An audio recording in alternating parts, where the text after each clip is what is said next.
Welcome to Sales Training for Podcasters, the podcast designed to better your sales process. We'll be sharing tools, tips, and techniques, whether you love sales or hate sales. If you've got a product or service to sell and a podcast, you've come to the right place.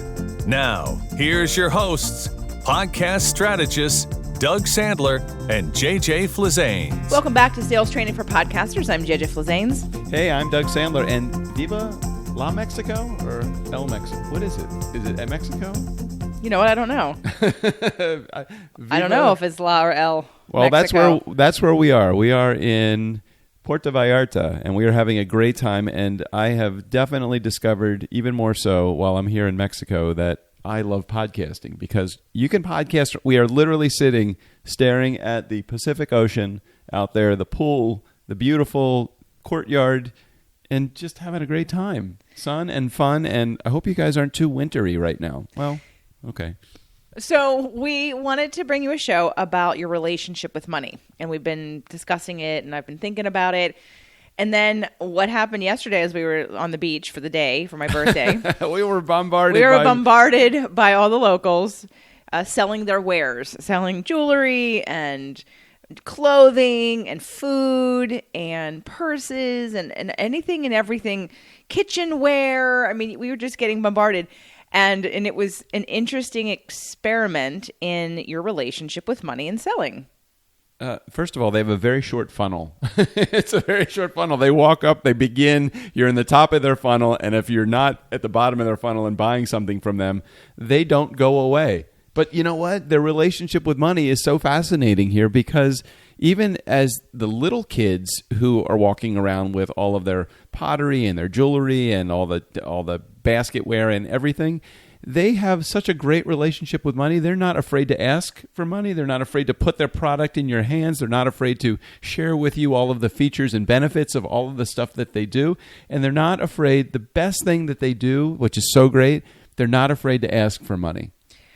Right. And it's not the I need it desperately, please. They don't give you a story. It's not about I'm not going to eat tonight if you don't buy this thing from me.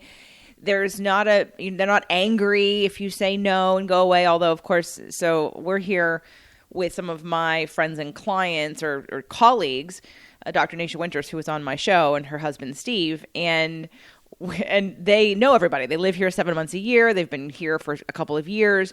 And so they know the kids, they know the people, and it makes it a little bit better because when we can say no, not today, you know, the history is that they've purchased things before and they support the economy. So the night before, Dr. Naisha said to me, you know, be prepared to buy things you don't need to help support the economy. So she set me up to say yes. Maybe she was a part of their funnel.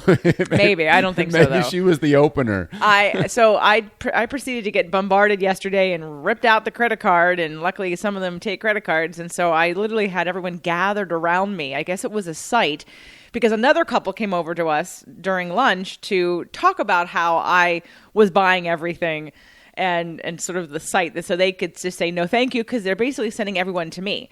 But nobody was upset when I said no, really. Like, there was no hostility. There was no negative emotion. And so the whole experience, if you don't mind and if you treat them like people and if you understand this situation, like, the selling process is sort of amazing. Like, it wouldn't happen. I don't know where else it happens quite so aggressively, but not with hostility, not with weird techniques of making you feel bad or pretending you're going to starve today. So I thought it was such a fascinating sales example of, again, the kids who want to show you, and they'll just start putting the jewelry on you and start putting the clothes on you. And I must have had 3 or 4 bracelets up my arm before I decided which one I was going to buy. But they're really, it's like, I don't know, how would you describe it? Well, I would describe it as they have zero, I guess the word is, like, their history with money is all about, in order to thrive in this economy, they need money. And the kids at a very young age are taught by their brothers and sisters and by their older brothers and sisters and by their parents to approach someone with the attitude of they're going to buy this, but if they don't, stay positive and keep moving. There are even kids walking up and down selling things like mangoes and shrimp. And it's their abuela who's back at the house, that's grandmother, who's like making the food, putting them on the stick and sending their kids out to go sell them. It's like a family business. And so it's just a fascinating thing to be a part of. It's not my first time. I've been to Mexico before. I've been approached before. But having this different perspective of teaching sales training to podcasters and thinking about the sales process differently now, I had a new experience because I think about the lack of confidence a lot of people have in their products and their services and asking for money. People that know that they have value, people that know that they do something that other people need, but get caught up in the how do I talk about it? How do I present it? And the scarcity of, God, I need it, but what if they reject me? What if they say no? I'll feel stupid. I'll have shame. And so just watching this sales transaction and selling going on here in Mexico just made me want to bring this show to you sooner, because the relationship you have with money is going to dictate how well you do in making offers and in closing deals. Because it's not just about the service, it's about the worth and value that you're providing for someone and your relationship. I mean, what other word is there? It's like your position. We took a sales training class at one point from a company that we were going to be working with. And one of the first things that they did in the class was get everybody to meditate. Do some breathing, do some really, really long, deep breathing. And that was to bring your biology and your energy, if you will, to a really grounded, comfortable, neutral position. Because when you're out in the world, when you're doing your show, when you're selling something and you're nervous, whether you say anything or not, your energy can be picked up on. People can feel you. That's why, feng shui is the art and science, I guess it's a science really, of how we position energy in a space based on the energy of the world. So if you're facing northwest or south, and feng shui is very much a science of energy. It's when you walk into a spa and you immediately, without looking or assessing or interpreting, you feel calm, you feel peaceful, you feel comfortable. And in other places, you walk into a room and you feel immediately anxious and your body restricts and you don't know why. And it's a combination of the energy from the room and the energy from the people. So the energy of these kids, because a lot of them were just kids, they were selling to us yesterday. It was pretty friendly, and again, they're like, hey, you, and maybe that's why. Let's talk about the psychology of that. They probably send their kids out because you're less likely to say no to a kid than you are to an adult. Well, I just think about the techniques that they were using, and part of the techniques was, number one, they have this amazing level of innocence, but at the same time a killer instinct. That's number one. That's the first thing that I noticed. The second thing that I noticed is they hand you whatever item that they are selling to you, and they want to put it in your hand. They want to use more than just the sense of hearing them and seeing them. They want to use the sense of feel. You feel this, and you're going to want this. They put down their briefcase of like jewelry and their basket of all their goodies, and they walk over to you like very personal, and they get in your space. And I guess if you have a bad relationship with buying because you've had a bad relationship with selling, you start to feel like this level of uncomfortableness. But in this case that I was experiencing, it was just amazing to me. And maybe because I was looking at it after we had our initial conversation about, this really does mirror and mimic what happens in the podcasting space as well, and anybody that's selling as well.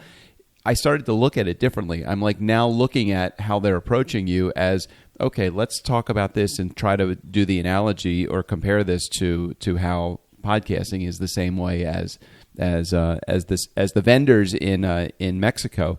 And it is amazing that if you can raise your level of comfort with money and with the presentation, it's not like, did they have a pat presentation that they had down? It wasn't like they had a script that they were following. They probably have a formula. But they all knew that what they were offering was something of value. So the jewelry is pretty.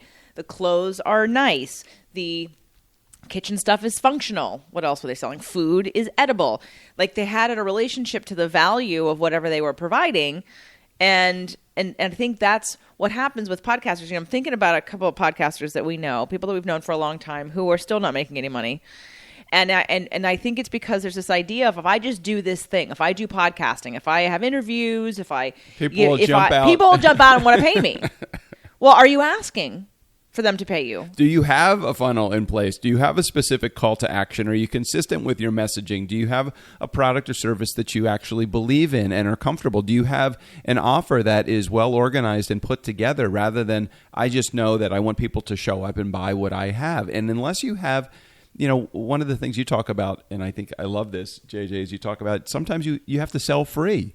You always have to sell free. Even the free stuff that you have, and what that means is even the stuff that you have that are your giveaways, the free things that entice people to come from Anonymous and get on your list, even those things you have to sell. You cannot assume that anybody, just because you show up every day, I mean, I have 1,200 episodes of The Nice Guys on Business. We can't assume, and we've been the best example of this because we have lacked on that particular show a solid call to action. And it's amazing. You think, well, after 1,200 episodes, somebody would know who you are and want to buy what you have. Well, not if you don't present even a free offer that somebody wants. I have shows that have a far smaller audience, far less episodes, and have a much larger engagement tool because we actually have a tool in place. Okay. Shout out to Jared, because I'm sure, Jared, you're listening to this. But Jared didn't even know you had a podcast. I'm sorry, a podcast mastermind. A mastermind, correct. He's been listening for years.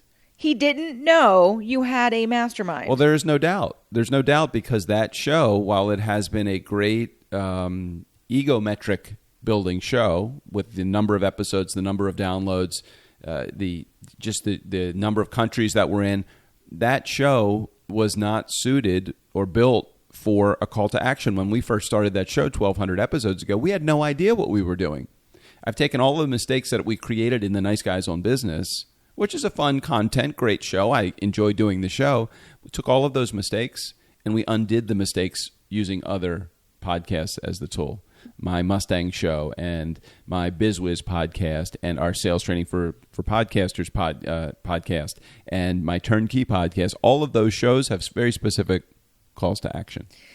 So let's look at this from we can't really get into without working with people at this point a little bit more in depth your relationship to money, because that's a whole other psychological conversation, which we will get into, and we do in our mastermind and we do it in our workshops a little bit, which, by the way, we are having a workshop on sales training and marketing for podcasters. It's April 10th and 11th. You want to go to turnkeypodcast.com/sales. Because the price is going to increase. So if you're listening to this now, know that there's only a certain time limit and then the price increases. And we are offering a whole bunch of workshopping. I mean, we're going to be doing workshopping, which means you're not going to come and you're going to learn and then go do it. You're going to do it while you're with us. So we're actually going to have make plans. We're going to go through the exercises together. We're going to be able to do hot seats and talk about it. So, when people think, well, if I invest in myself, if I invest a little bit, I only really want to spend $100, $200, $500. That should do it, right? Like I spent $500 and I've been doing the wrong things for 10 years or 5 years or 6 years. And I think I can't be far away. I must be close. I'm going to spend the $500 for you to figure out for me how I'm supposed to make money from my show. Limited thinking equals limited results. So here's a clear indication of how much investment are you willing to put into yourself? Because your relationship with money, if you're someone who's out there trying to sell a $500,000, $5,000 offer, and you're not willing to spend the same on yourself, we have to look at the mirror here. You're literally energetically putting out to the world, well, I'm not going to spend that on me, but I'm going to ask you to spend that on me. Just think about that for a second energetically. In my own skin, if I can't spend $500 on myself to learn, to educate, to have joint venture relationships, to have opportunity, I'm not going to spend that. But yet I'm going to turn around and ask you for it. How do you think in my own energy that's going to feel and that's going to be presented? It's almost like there's a lack of integrity in your soul, in your higher being, because you're asking someone to do something you're not comfortable doing for yourself. You don't know what it's like. So part of the relationship with money is that you want to be able to ask people to do something that you've done, something you've experienced, because that's how you can get behind the confidence level of being able to suggest it in the first place. if you're trying to sell something that you don't believe in because you haven't done it yourself, this is where there's a disconnect and people pick up on that. They know that you feel unsure. They know you feel like you are trying to sell them something that maybe they don't need because you don't believe you need it.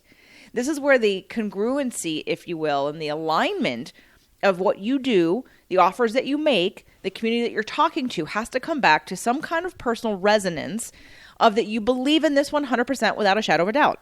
Just get real. Get real with yourself. Get real with the understanding of, have you done exactly what JJ is sharing with you? Think about your business for a moment. Have you put yourself in a position to only do the $97 program? It's amazing to me. We have thousands and thousands of people on our list, and we will offer them opportunities to get in any number of programs from $500 to $20,000 to $10,000, $15,000 programs.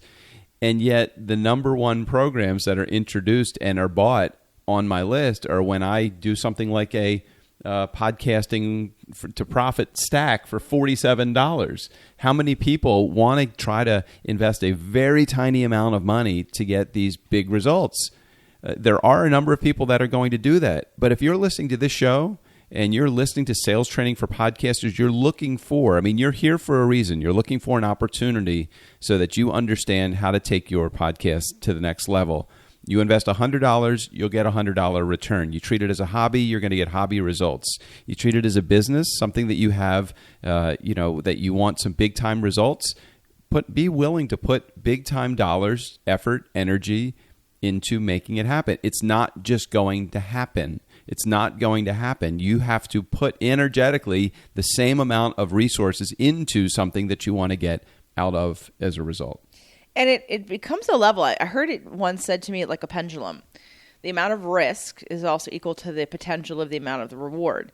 But it's not just about like throwing money at something. It's about taking a calculated risk to invest in something. And, we think about it differently when we think about going to college or getting a degree. I mean, how much do people pay right now for degrees? Anywhere from $30,000 to over $100,000 or more if you're going to medical school or law school. No problem spending that kind of money on school. But as a business owner, everything you do for your business is school. It's another way to educate yourself. It's to get to that next level of investment, of understanding that there's something you don't know. And having this information will help you be more profitable, hopefully, because that's the point. So when you think about, again, offering something, let's go back to how you can apply this on your show. When you have an offer, and we've seen it over and over again, people will think that, I'm going to offer this free thing, and because it's free, I'm only going to do a little commercial about it. I'm only going to mention it. Okay, here's an indicator of you're even uncomfortable offering something for free because you're only spending 5 minutes or 10 minutes or maybe even 15. Oh, the 15 would be really good. But some people spend less than 5 minutes with their free offer. And then you wonder why there's no engagement on your show because you haven't sold them on why they even want the free thing. Or it's disconnected from the message that you're sharing on your show. Right.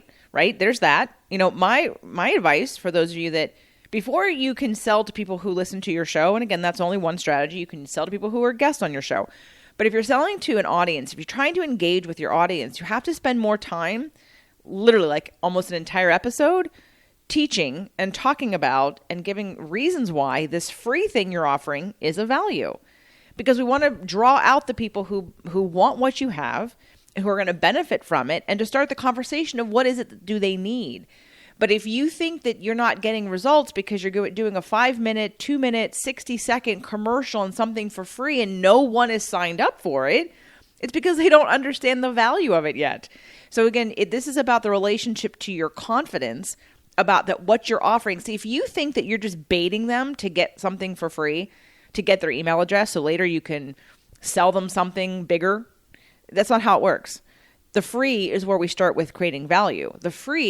The confidence level that you providing something for free to get them to say, here's my email address, is the starting point of that relationship. And once that thing that you're doing for free provides value, then they trust you. They know, like, and trust you more because the first step is getting the email address. If you think you're going to put out a 60-second commercial and somehow get tens of thousands of names off of your podcast into your email list, and then you're going to turn around and send them 3 or 4 emails to selling something for $500 or $1,000, it may or may not work. Let's go through the rings. And there's probably a name for this. But let's think about because everything is possible at every point. I used to say that my show is a know, like, and trust because of who I am and the complexity of all the things I talk about. It takes someone a little while to reach out and buy something. But then last year, through my 6 figures in 6 weeks, I had one person who listened to 2 episodes and bought a $10,000 mastermind program. 2 episodes. And that is because she was ready. She had already enrolled in someone else's program and was having doubts about it. So she had literally put money out on the table. She had made that investment in herself. She just changed the direction of who she was investing herself with. Okay? Now, that happens. I had someone recently just buy an entire year of my membership program who found me last week. That can happen, but that's not the norm. The norm is that people need more touches. They need 8 to 10 to 12 to 15 touches over time to even give you an email address for something for free. So remember that when you're doing a show, when you think, God, this is really good content, I'm offering this really great thing for free, why is nobody taking it? Try to go back into the process of thinking about, they're giving you an email address. It's like money. If they're giving you their email address, how committed are you to providing value of this free thing on your show and explaining why they need it? So in terms of the relationship with money, and again, our Mexico trip really kind of shining the light on the level of confidence about the thing that you're providing, whether it be free, whether it be money that you're asking for on the show. Like today. So we're telling you about our workshop. We're doing a sales training and marketing workshop. It is a 2-day event, like all day Saturday, all day Sunday. We're going to be workshopping with you, and it's literally going to cost less than an hour with each of us. Should they bring one of the kids from Mexico here to teach them? Should we bring one of the kids from Mexico? Bring one of the kids. That would be interesting. A 5-year-old sharing with you their skill set. It is truly amazing to witness this down here. I feel like I could be a better converting podcaster if I hang out in this environment longer. This might have to be a longer trip for us next time. Okay. Well, we have the connections now. So let's just dial back into the message of the day. So just assess your relationship with selling and your relationship with money and your relationship to the value that you provide in the things that you're offering. If you have a shitty free gift that nobody wants and you've done an entire episode around it and still nobody wants it, change it. This is an indicator that either your energy around it isn't good, or that this is the first time you've done it and you have to train your audience. You have to train your audience into doing the things that you want them to do. I'm not saying that in a derogatory way, but by dropping a free free guide or a free gift, or it doesn't have a lot of value because it's not connected to the message that you have, it might not be the best way to start, or maybe your expectation is much higher than you think than the reality of it. If you're not sharing a consistent message over a longer period of time, then you are going to end up with some pretty insignificant results. I've seen it happen over and over again. Somebody has a call to action. They're like, well, that didn't work. What should I do next episode? I'm like, next episode? I said, you've tried it a little while longer. See if it works. But if you get continued results of 0, then it's time to change it up. Trying to find out what people need. And I think to use the Mexican community here as they have people on the beach, a lot of women, men who want to buy things for their women, which is why there's a lot of jewelry. There are a lot of dresses. There are some shirts. Know your environment, know your market. Right. Their market is these are people who want these pretty shiny things because they're sitting on the beach. So you're saying they're not coming out here trying to sell you a motor scooter. Right. Right. They know their audience. They're selling them food. Hey, these people are hungry on the beach. Maybe they want some mango with a little chili powder on it. That's what we do here in Mexico. Or I think there was some kitchenware that came yesterday. But that was pretty good. No, that was good. And, and of course. Those are nice cutting boards. I'm coming home with a lot of many things. But, yes, know your audience or ask them what they want.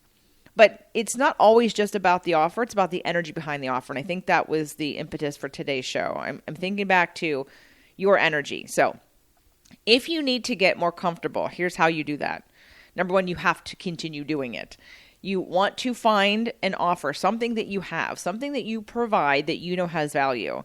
And then you're going to find the different ways to package it, the different ways to position it, to talk about it and to ask for feedback about it from somebody else so that you can build your confidence, so that you know what you do works and makes sense. So, one of our podcasting buddies, and he was on the show a couple weeks ago, and show when we first launched, Adam Shibley, who is a podcaster and was making money, has many shows, was monetizing. He's a seasoned podcaster.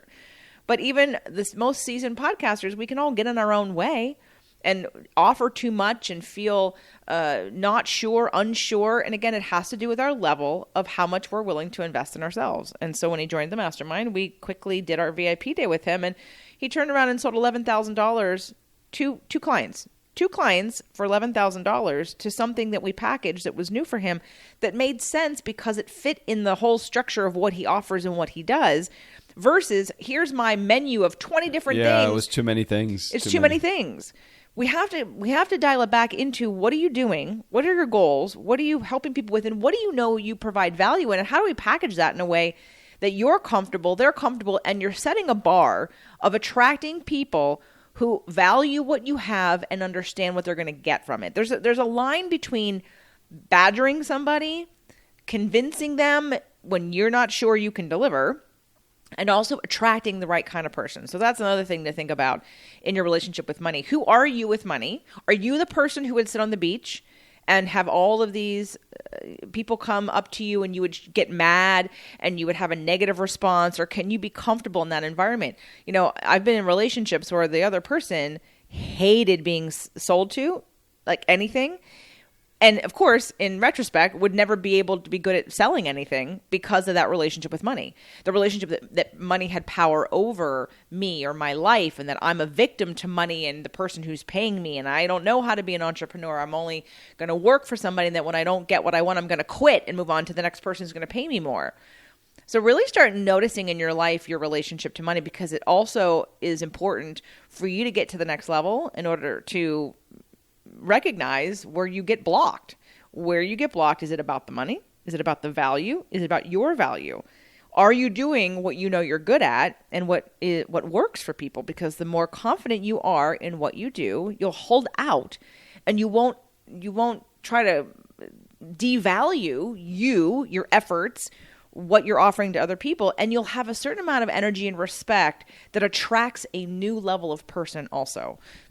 To learn a little bit more about all of this stuff, of course, we would love to invite you to the weekend that we're going to do. It's April 10th and 11th. It's Sales Training and Marketing for Podcasters. Just go to turnkeypodcast.com/sales. That's how you get the registration page to get there.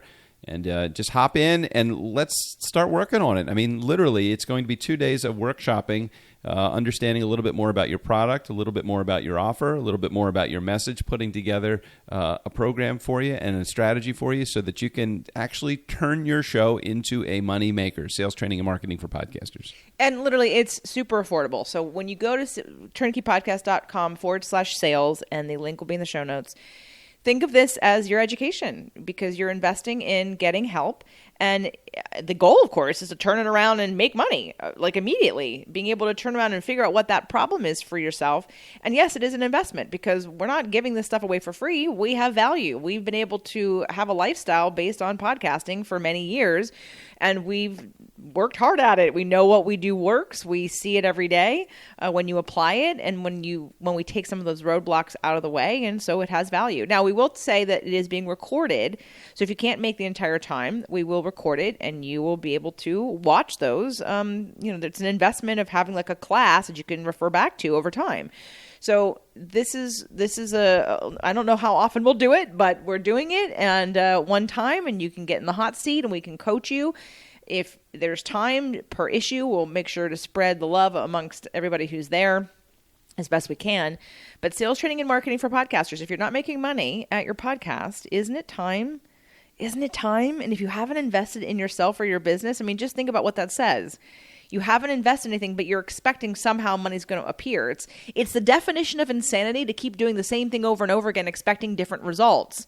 If you're doing the same thing over and over again and it's not working, you're insane. Hey, wait a minute. You know what's insane? That we're sitting inside. It's time to go out to the beach. Let's do Absolutely. it. All right, let's get out of here. Until next week, we'll see you guys soon. Thanks for listening to Sales Training for Podcasters. To get additional information and to access more amazing content that will boost your sales game, visit salestrainingforpodcasters.com. Hey, do us a favor. Rate and review our show on Apple Podcasts or wherever you get your podcasts. Again, thanks for listening.